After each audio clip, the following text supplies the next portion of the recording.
Leader as coach. Coaching models. As a professional and as a leader, it's great to have coaching in your toolkit.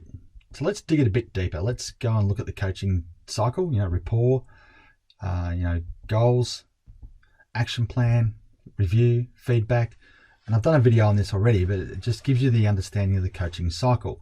But let's dig deeper. Let's look at the models. Let's look at some tools that you can actually implement with your team. The GROW model. The foundational model in my mind for a coach, because the GROW model is all around identifying the goal with someone. What is their reality? What is their options? And what is the way forward?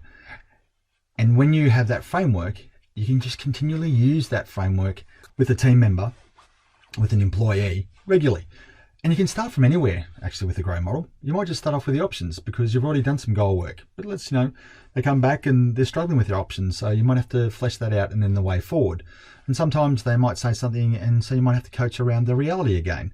So the GROW model is great framework because you can actually start, once you've started off the initial GROW model, in any sort of component, depending on where your client's at. So let's dig a bit deeper, the GROW model. So G, obviously, for goal. So what is it you want to achieve? R for reality. What is happening now? O for options. What options do you have to move forward? And W for way forward. What will you do to move forward and by when? Very simple, but very powerful and really foundational in just getting great cognitive thinking out of an individual. So let's go even deeper again. These are a list of questions, and we'll have an attachment in a PDF format that you can get this out and practice it with. But after you've used it a few times, it will become a lot more natural to you. So when you start off with a goal, what would you like to achieve? What would you like to be different from today forward? When do you want to achieve this goal? Can you do that in the time frame available? How challenging will it be to achieve your goal? How will you know when you have achieved your goal? Can you write your goal down in a simple sentence? Where do you have control and influence over your goal? And when do you want to be in this position? A great sequence of questioning to help someone get a really strong, subconscious, powerful goal. Something that's really, head, heart, and gut. You hear us quite often talk about. So reality. Let's find out where they're at. What is happening now that tells you that this is important to you? How do you know this is accurate? What have you done so far to improve things? How often does this happen? What effect does this have? What is happening now that is good and you would like to keep it happening? What obstacles are in your way? What can you learn from this? Now think back to your goal. Is it still relevant? Should you focus on one part? Should you change any of it? Digging deeper on their reality. Options.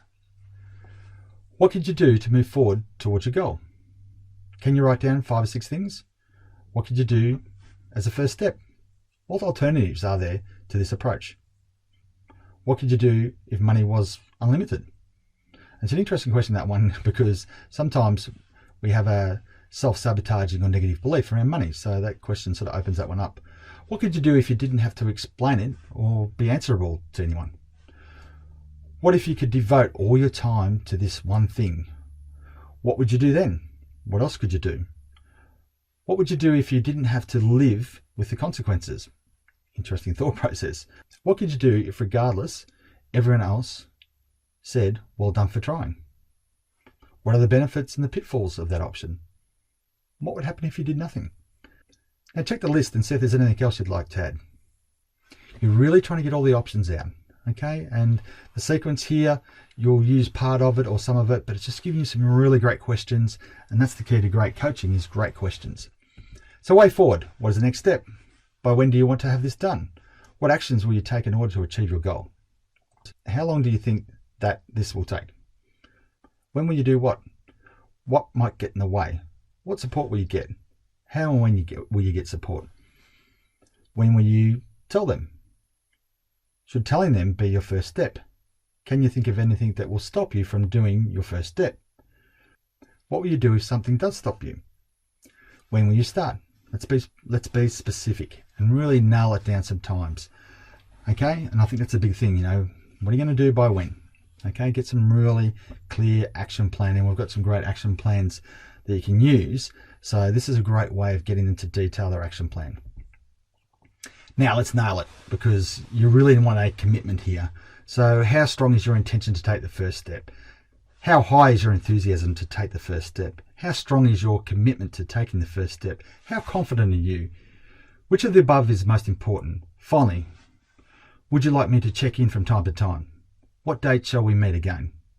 Okay, so we're really trying to nail it down, and we're really, trying to get people motivated and enthusiastic about their goal. We're empowering them. Coaching for performance improvement.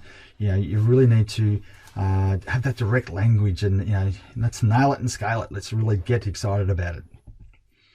Other models, WEDIP coaching model. I like this. The simplicity of it. It's great for that second time you catch up with someone, or follow up. W is what is the wants, the needs. D is direction. So what are you doing? E is for evaluate. What is your approach? And P is how are you planning? So just a very simple. It's just a really wants, needs, direction, doing, evaluate, planning. E is coaching model. Quite simple again. So just a quick way of that in between. So explore asking questions, affirm to show that you're listening, reflect on your understanding, silence and listen some. So so what are the wins since we've last caught up? Really, you did what? What else? What else happened? Well done. What has changed, and how do you feel? And how would you like to build on those achievements? So as you can see in my tone of voice there, you can really build some excitement. That's what I love about the EARS approach.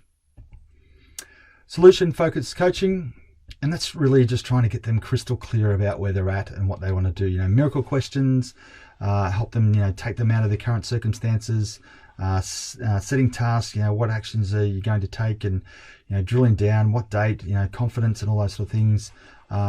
This is getting them focused on what they want to do. Exception questions, are there times or situations when this problem doesn't exist, and that often makes them think about when it hasn't been a problem. So how do they get a solution?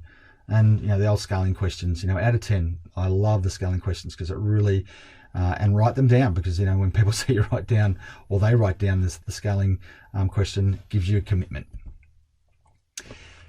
Coaching is unlocking a person's potential to maximize their growth. All right, so you've got some great tools now.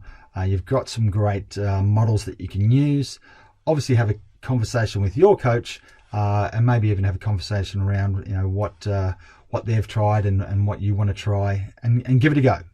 It's ask for permission, or inform someone that you want to coach, and have a go at it. Have a go at coaching. Ask some great questions, and use questioning as a form of great leadership. And I'm confident you'll be pleasantly surprised with how empowering it will be to your people. So hope you enjoyed the video. Good luck.